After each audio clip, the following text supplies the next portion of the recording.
Okay, we're going to read chapter 4 of Because of Winn Dixie. We know that Opal, India Opal, just moved from northern Florida to southern Florida. She doesn't have any friends yet, but she got a dog. And she also does not have her mom with her, so she doesn't know her mom, so she's going to ask her dad to tell her 10 things about her mama.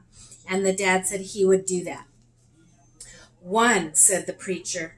We were sitting on the couch, and Winn Dixie was sitting between us. Winn Dixie had already decided that he liked the couch a lot. 1, said the preacher again. Winn Dixie looked at him kind of hard. Your mama was funny. She could make just about anybody laugh. 2, he said. She had red hair and freckles. Just like me, I said. Just like you, the preacher nodded. 3, she liked to plant things. She had a talent for it. She could stick a tire in the ground and grow a car. Of course, you can't really do that. Winn Dixie started chewing on his paw, and I tapped him on the head to make him stop. 4, said the preacher. She could run fast. If you were racing her, you couldn't even let her get a head start because she would beat you for sure. I'm that way too, I said. Back home in Watley, I raced Liam Fullerton and beat him, and he said it wasn't fair because boys and girls shouldn't race with each other to begin with. But I told him he was just being a sore loser.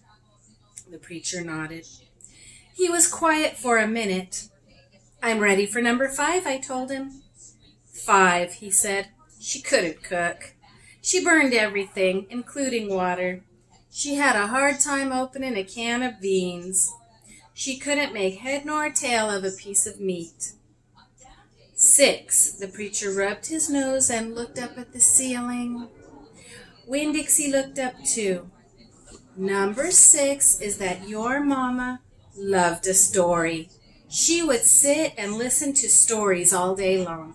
She loved to be told a story. She especially liked funny ones, stories that made her laugh. The preacher nodded his head like he was agreeing with himself. What's number 7, I asked. Let's see, he said. She knew all the constellations, every planet in the nighttime sky, every last one of them. She could name them and point them out, and she never got tired of looking up at them. Number 8, said the preacher, with his eyes closed. Number 8 was that she hated being a preacher's wife. She said she just couldn't stand having the ladies at church judge what she was wearing and what she was cooking and how she was singing. She said it made her feel like a bug under a microscope. Winn Dixie lay down on the couch. He put his nose in the preacher's lap and his tail in mine. 10, said the preacher. 9, I told him. 9, said the preacher. She drank beer and whiskey and wine, and sometimes she couldn't stop drinking, and that made me and your mama fight quite a bit. Number 10, he said with a long sigh. That's a sigh, boys and girls. Number 10 is that your mama loved you. She loved you very much. But she left me, I told him. She left us, said the preacher softly, and I could see him pulling his old turtle head back into his stupid turtle shell. She packed her bags and left us, and she didn't leave one thing behind. Okay, I said. I got up off the couch. Winn Dixie hopped off too. Thank you for telling me, I said. I went right back to my room and I wrote down all 10 things that the preacher had told me. I wrote them down just the way he said them to me so that I wouldn't forget them. And then I read them out loud to Winn Dixie until I had them memorized. I wanted to know those 10 things inside and out.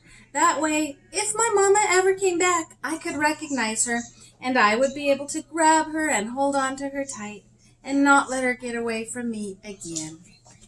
And that is chapter 4. And chapter 5 I'll give you a little hint. Winn Dixie does not like to be left alone. So we'll see how they solve that problem in chapter 5. Good job, guys.